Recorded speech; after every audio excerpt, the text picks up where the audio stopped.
अयोध्या में, तो काकभुशुंडी जी नीलगिरी से आके अयोध्या रहते हैं। कितने दिन? 5 साल। 5 साल अयोध्या में रह के और रघुनाथ जी की बाल लीलाओं का दर्शन करते हैं काकभुशुंडी जी। एक बार भगवान बाल लीला कर रहे थे, बच्चों भाइयों के साथ खेल रहे थे, काकभुशुंडी जी दूर बैठे थे। तो राम जी पुआ खा रहे थे। पुआ जानते हैं ना, मालपुआ।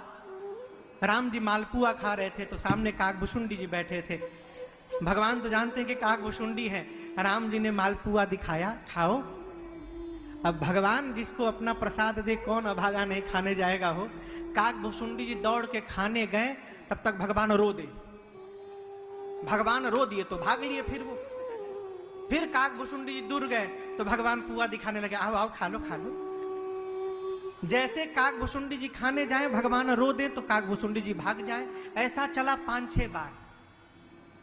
अब देखिए भगवान की माया का प्रभाव। जब 5-6 बार ऐसा हो गया ना, तो काकभुशुंडी जी के मन में आया, भगवान है? नहीं नहीं, ये भगवान नहीं हो सकते। कहीं भगवान अपने भक्तों के साथ ऐसा खेल खेलते हैं क्या? ये भगवान नहीं है। पकड़ा माया ने काकभुशुंडी जी के मन को। रघुनाथ जी वहीं बैठे बैठे अपना हाथ फैलाए उनको पकड़ने के लिए, और काकभुशुंडी जी भागना प्रारंभ किए। 7 बरन भेद कर 3 लोक 14 भुवन काकभुशुंडी जी भागते रहे। भगवान का हाथ उनके पीछे दौड़ता रहा। और दर्शन करिए, काकभुशुंडी जी के शरीर में और भगवान के हाथ में केवल 2 उंगली का अंतर था मात्र। इतनी दूरी। यहां पर शरीर है और यहां पर भगवान का हाथ है। राम जी वहीं बैठे, उनका हाथ उनको दौड़ाता रहा। काकभुशुंडी जी देखे, मति चकरा गई उनकी, लौट के अयोध्या लौटे। भगवान राम ने अपना मुख खोला और काकभुशुंडी जी भगवान के मुख से भीतर चले गए। भीतर गए, अनेकानेक ब्रह्मांड दिखाई देने लगे, करोड़ों ब्रह्मांड। अब जिस ब्रह्मांड में जहां पृथ्वी है, उस पृथ्वी की अयोध्या में जाते हैं काकभुशुंडी जी, वहां राम जन्म देखने लगे। ऐसे करके काकभुशुंडी जी 100 कल्प भगवान के पेट में रहे। कितना दिन? 100 कल्प।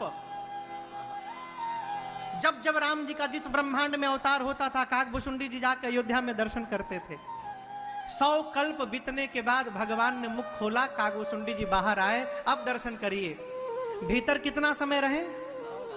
अब बाहर आके जब घड़ी की सुई मिलाए तो 1 दंड 24 मिनट का समय बीता था। अभी भीतर जाकर आने में बाहर 24 मिनट बीता है। अब भगवान के पेट में 100 कल्प बीत गया है। काकभुशुंडी जी की मति चकरा गई, भगवान के चरणों में गिर गए, प्रभु क्षमा करिएगा, मैंने आप पर संशय कर लिया।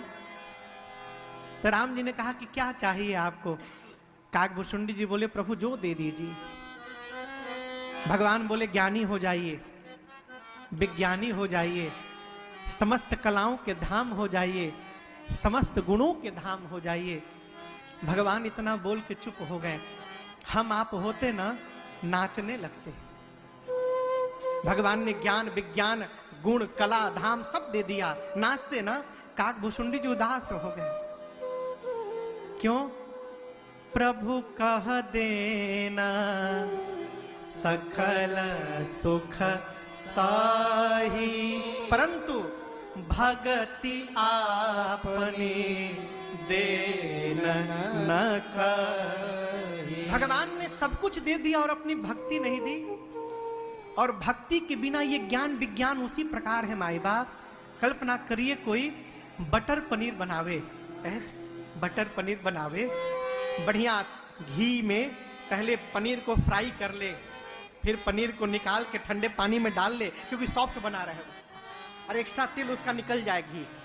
उसके बाद कढ़ाई में घी लेकर उसमें थोड़ा सा जीरा डाले, और थोड़ा सा अदरक डाले, फिर हल्दी पाउडर डाले, धनिया मसाला डाले, जीरा पाउडर डाले, उसको बढ़िया से फ्राई करे, फिर टमाटर का ग्रेवी बना के उसको भी डाले। आए है, क्या बात है ना, खूब बढ़िया ग्रेवी बनावे, पकाए मसाला, फिर ग्रेवी की थिकनेस के हिसाब से पानी डाले, अब पनीर डाल के ऊपर थोड़ी मलाई भी डाल दे, क्रीम सब डाल दे। रंग भी सुंदर होगा ना, कहिए। कई लोग के तो मुंह से पानी आ गया होगा। खूब बढ़िया निकाल कर कटोरी में रखे। क्या डालना भूल गया हो? नमक। आप यार दर्शन करिए, हल्दी भी पड़ा, जीरा पाउडर भी पड़ा, धनिया पाउडर भी पड़ा, क्रीम भी पड़ा, टमाटर भी पड़ा, पनीर भी पड़ा, लेकिन यदि नमक न पड़े न हो तो वो सब पड़ना बेकार है, उसका कोई अर्थ नहीं है। जिस प्रकार काकभुशुंडी जी कहते हैं, जिस प्रकार लवण बिना बहु व्यंजन जैसे, जिस प्रकार नमक के बिना सब्जी व्यर्थ है, उसी प्रकार भगवान के भक्ति के बिना ये ज्ञान विज्ञान वैराग्य सब व्यर्थ है। भगवान की भक्ति नहीं प्राप्त हुई तो इनका कोई अर्थ नहीं है। इसलिए प्रार्थना करिए, कहीं भी जाइए, कहीं भी जाइए, यदि आप रघुनाथ जी के भक्त हैं, स्वरम से कहिएगा बाबा मेरे राम जी के चरणों में मेरा प्रेम बढ़ता रहे, यही आशीर्वाद हमको दीजिएगा और कुछ नहीं चाहिए। भक्ति बढ़े जीवन में, भक्ति नहीं है तो सब बेकार है। और ये काकभुशुंडी जी महाराज भक्ति घाट के वक्ता हैं। जब काकभुशुंडी जी का उदास चेहरा राम जी ने देखा तो पूछा क्या हुआ भुशुंडी जी? बोले प्रभु आपने सब कुछ दे दिया, अपनी भक्ति नहीं दी हमको। और यहां दर्शन करिए, राम जी अपनी भक्ति स्वयं नहीं देते हैं। राम जी अपनी भक्ति स्वयं नहीं देते। ये राम जी अयोध्या वासियों से कहे हैं, राम जी अयोध्या वासियों से कहते हैं, और एक गुपुत मत सबहि कहूं कर जो। राम जी अयोध्या वासियों से कहते कि मैं आप लोगों से गुप्त बात बताता हूं, छिपी हुई बात। हाथ जोड़कर कहता हूं, क्या? शंकर भजन बिना नर भगति न पावै मोह। ये राम जी कहते हैं कि बिना भगवान शंकर का भजन किए राम जी की भक्ति प्राप्त होने वाली नहीं है। लेकिन आप दर्शन करिए, मानस में कुछ कुछ ऐसे स्थान हैं जहां राम जी ने अपना नियम तोड़ दिया। काकभुशुंडी जी को राम जी ने स्वयं भक्ति प्रदान की, हनुमान जी को राम जी ने स्वयं भक्ति प्रदान की, जटायु जी को राम जी ने स्वयं भक्ति प्रदान की है, शबरी मैया को राम जी ने स्वयं भक्ति प्रदान की। क्यों? अतिशय प्रीत जहां भगवान दिखाई पड़ता है, प्रबल प्रेम के पाले पड़कर और प्रभु को नियम बदलते देखा, अपना मान टले टल जाए परिजन का मान न टलते देखा। प्रबल प्रेम का जहां दर्शन होता है वहां भगवान स्वयं भक्ति प्रदान करते हैं। अस्तु राम जी ने काकभुशुंडी जी को भक्ति दी अपनी। भगवान शंकर ने राम जी काकभुशुंडी जी को, यही उज्जैन महाकाल मंदिर, महाकाल जानते हैं ना, अयोध्या में जन्मत मिला किसको? भुशुंडी जी को। अयोध्या में, अयोध्या से गए उज्जैन, गुरुदेव भगवान वैष्णव थे, काकभुशुंडी जी भगवान शंकर के भक्त थे, शिव भक्त जानकर गुरु जी वैष्णव थे, इनको शैव मंत्र दे दिए। अब ये जानते, ये कहते थे कि शिव जी का भगत मंदिर में बैठकर भगवान शिव की आराधना कर रहे थे, पीछे से गुरु जी आ गए। ये कथा कहती है भगवान की पूजा क्यों नहीं कर रहे हैं? उस समय यदि सदगुरु आ जाए तो पूजा से भगवान से क्षमा मांग करके उठिए और अपने सदगुरु का आदर सत्कार करके उचित स्थान दीजिए और फिर अनुमति लेकर पूजा करने आइए। श्रेष्ठ हमसे कोई आ जाए उनका सत्कार करिए। उदाहरण मानस में है, सीता मैया पार्वती जी की पूजा कर रही हैं। पूजा करने के बाद स्तुति बाकी थी। सखी ने आकर कहा कि राम जी आ गए हैं फुलवारी में। सीता मैया पूजा छोड़ के रघुनाथ जी को देखने चली गई, प्रणाम करके आई और फिर मां ने स्तुति को पूर्ण किया है। काकभुशुंडी जी मंदिर में बैठे रहे उज्जैन के, गुरुदेव भगवान आए, खड़े नहीं भय, खड़े नहीं भय, और शिष्य के द्वारा सदगुरु का अपमान भगवान महाकाल बर्दाश्त नहीं कर पाए। गर्जना भई महाकाल से, पापी गुरुदेव के आने के बाद अजगर जैसा बैठा है तू, श्राप देता हूं अजगर हो जा। तब गुरु को दया आई गुरुदेव भगवान को, वहीं पर गुरु जी ने प्रार्थना की, नमामि शमी शान निर्वाण रूपम, ये स्तुति वहीं पर गुरु जी ने गाई।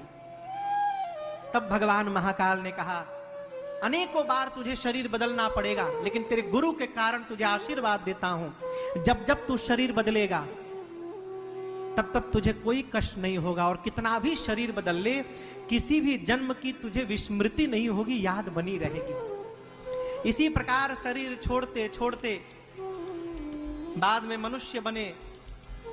माता पिता बचपन में गुजर गए उनके, किसके? भुशुंडी जी के। राम भगत थे, वन में निकल गए, लोमस ऋषि मिले। लोमस ऋषि के पास काक भुशुंडी जी ने कहा कि हमको सगुण भगवान के बारे में सुनाइए। भुशुंडी जी निर्गुण भगवान के बारे में सुनाने लगते। फिर थोड़ी देर बाद बोले, हमको सगुण भगवान के बारे में सुनाइए। फिर वो सगुण से शुरू करते करते निर्गुण भगवान में पहुंच जाते। जब ऐसे 4-5 बार हुआ और ये बार बार बोले सगुण भगवान के बारे में सुनाइए, तो लोमस ऋषि को आ गया क्रोध। बोले, मैं जो बोलता हूं वो नहीं सुनता है, कौवे जैसा कांव कांव करता है, जा श्राप देता हूं, चंडाल कौवा हो जा। उसी समय काक भुशुंडी जी कौवा हो गए। किसी ने कहा, अरे आप मनुष्य से कौवा बन गए, अधम हो गए। बोले, अधम नहीं, ये कृपा हो गई भगवान की। अभी जो आपसे कह रहा था कि जीवन की स्थिति परिस्थिति बदल जाए, मन की स्थिति बदलने से रोकिएगा, दर्शन करिए। काक भुशुंडी जी कौवा बन गए तो रोए नहीं, हंसने लगे। कहें कि भगवान ने कृपा कर दी। मनुष्य रहता, अयोध्या जाता, भगवान के द्वार पर द्वारपाल मुझे रोक देते, भीतर नहीं जाने देते। अब कौवा बन गया हूं, अब मैं उड़ के भगवान के आंगन में उतर जाऊंगा, मुझे कोई रोकने वाला नहीं है। ये भगवान की मेरे पर कृपा हो गई है। और उस दिन जो कौवा बने, आज तक कौवे के ही रूप में है। किसी ने कहा कि आपको तो आशीर्वाद है, कोई भी रूप धारण कर सकते हैं, कौवा क्यों बने हैं? काक भुशुंडी जी बोले, देखो, एहि तन राम भगति उरजामी, तेहि ते मोहि परम